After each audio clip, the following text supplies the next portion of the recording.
প্রযুক্তি যতটা উন্নত হচ্ছে মানুষ ততটাই বিপদে পড়ে যাচ্ছে। আর দেখুন সাধারণ জনগণ এই ধরনের বিপদ থেকে কিভাবে রক্ষা পাবে।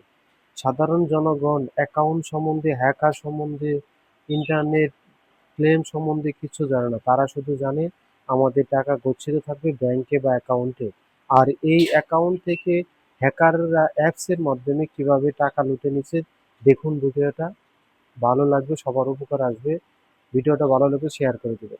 মোবাইল ফোনের ব্যাংক অ্যাপে হানা দিচ্ছে হ্যাকাররা, আর এর জন্য ফাঁদ হিসেবে ব্যবহার করা হচ্ছে বিভিন্ন ফ্রি অ্যাপকে, যেখানে একটি এসএমএস আসার পর অন্ধকার হয়ে যায় ফোন স্ক্রিন। ব্যবহারকারী হারান ফোনের নিয়ন্ত্রণ, আর মুহূর্তেই উধাও হয়ে যায় ব্যাংকের টাকা। গোয়েন্দা পুলিশের সাইবার ইউনিটে এক মাসেই এমন অভিযোগ এসেছে অন্তত 30টি। তাই ফোনে বুঝে শুনে অ্যাপ ইনস্টলের পরামর্শ সাইবার বিশেষজ্ঞের। বিস্তারিত সুলতান মাহমুদ আরিফের রিপোর্টে।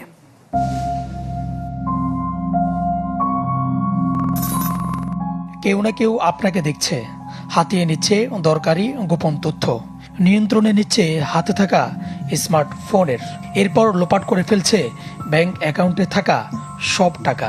বিভিন্ন সিনেমায় অহরহ দেখানো এবং ঘটনায় ঘটছে বাংলাদেশেও। 27 মার্চ খেলা দেখার জন্য এনবি নামের একটি অ্যাপ ডাউনলোড করেছিলেন পিঙ্কি। মুহূর্তে ব্ল্যাক হয়ে যায় মোবাইল স্ক্রিন, নিয়ন্ত্রণে চলে যায় হ্যাকারদের হাতে।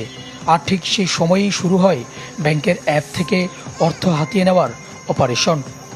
আমার ফোনে একটা অ্যাড আসে যে আপনি বিশ্বের সব চ্যানেল দেখতে পারবেন আপনার হাতের মুঠোয়। ইনস্টল করার পরে অটোমেটিক্যালি আমার ফোনটা হ্যাং হয়ে যায়। ঠিক তার 3-4 মিনিট পর প্রথম মেসেজ আসছে 3:42-এ, আপনার অ্যাকাউন্ট থেকে 3 লাখ টাকা কাটা গেছে। তারপরে ঠিক 2 মিনিট পর আবার মেসেজ আসে আপনার অ্যাকাউন্ট থেকে 2 লাখ টাকা কাটা গেছে। আমার প্রতিদিনের লিমিটে ছিল 5 লাখ, সে পুরো 5 লাখ টাকা কেটে নিছে।